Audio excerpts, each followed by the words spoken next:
Hi, hello! 8 a.m. nang magising ako. And then Saturday niyan, syempre bago ang lahat, uunat-unat muna ako bago sumabak sa lahat ng trabaho. And then ayan, tinatanggal ko muna yung mga muta-muta ko and bumangon na kaagad ako. At pagkabangon ko naman, inayos ko na kaagad yung buhok ko bago ako maghilamos. Dahil kapag hindi ko talaga tinali yung buhok ko, mababasa talaga lahat. At ayan, habang nag-aayos ako, tinitignan ko muna kung may mga muta-muta pa ba sa mata ko.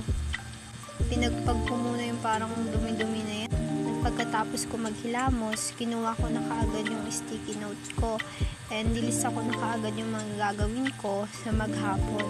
Syempre, bilang college student, kailangan ko ng time management para ma-manage ko yung time para sa mga gawain ko sa school and syempre yung mga gawain ko sa bahay. And ayan na, nagawa ko na yung schedule ko sa gagawin ko maghapon. Nahulog pa nga ang isa. Ayan, pakwit muna sa camera. At pagtapos ko, nagluto na ako ng almusalin ko. Syempre, breakfast ang pinakamahalaga sa lahat.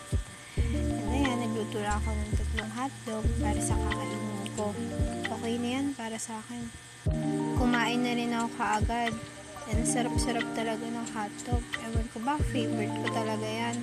And then yung aso ko, tinatawag ko muna kung gusto ba. Kaso ayaw, hindi ako pinansin. And nagtimpla naman ako dyan ng kape, hindi ko lang naipakita. Tumigop na nga ako. At pagtapos ko naman kumain, hiniwa ko na kaagad yung sayote para sa uulamin namin sa tanghalian. Para bago ako pumasok ng school, nakakain muna ako. At bandang 11 na yan, pagtapos ko maghiwa, nakita ko may natira pang hugasin. Syempre, bago ko pumasok, puhugasan ko muna para malinis sa lababo namin. Minsan, mahirap din talaga pagsabay-sabayan yung mga gawain sa bahay bago ka pumasok ng school. Dahil ako lang naman na naiiwan dito, syempre, no choice ako. Ako lang talaga yung gumawa nito. Kaya ang mas magandang gawin bilang college student is gumawa ako ng time management ko para mapagkasya ko yung oras ko, ayun nga, sa school at sa mga gawain ko sa bahay. And malaking tulong naman yon para sa akin. And 11:30 na yan, medyo nagmamadali na ako, kinuha ko agad yung walis para maglinis ng kwarto. Pagpasok ko, nilapag ko muna yung walis dahil hindi ko talaga alam yung unahin ko. Kasi as in, ang kalat talaga. And naisip ko na magwalis muna ako, inangat ko muna yung kutsyon. Walang madumi kasi madilim yung camera. And ayan, inangat ko muna yung hanger.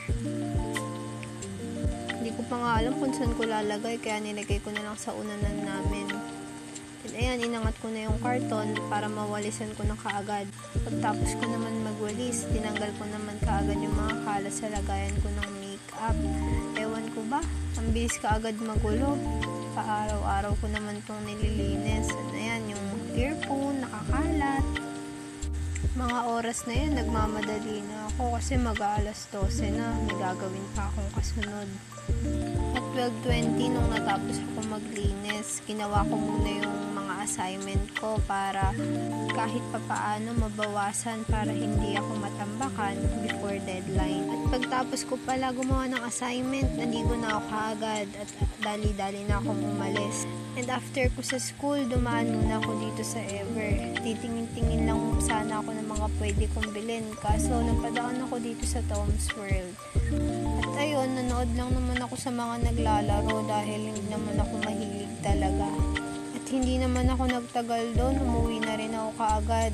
And ayan, makita ko sa footbridge na ang taas-taas, na haba-haba, nakakapagod talaga. And pagbaba ko, may jeep kaagad, agad-agad na akong sumakay dahil maluwag naman. And then ayan, nandito na ako sa Luzon. Slow mo pala tong video ko, hindi ko napansin. Nag-i-slow mo tuloy yung paligid ko. And ayan, dami talagang mga bilihin dito. Mawiwili ka na lang talaga kakatingin. Pababaan na ako niyan, malapit na ako sa amin. Iniisip ko nga kung ano yung mga sunod kong gagawin. So, ito nga yung last na naka-schedule para sa gagawin ko. Ginawa ko yung mga assignment na hindi ko natapos. Para konti na lang yung gagawin ko. 5 PM na yan. So, ayun lang. Thank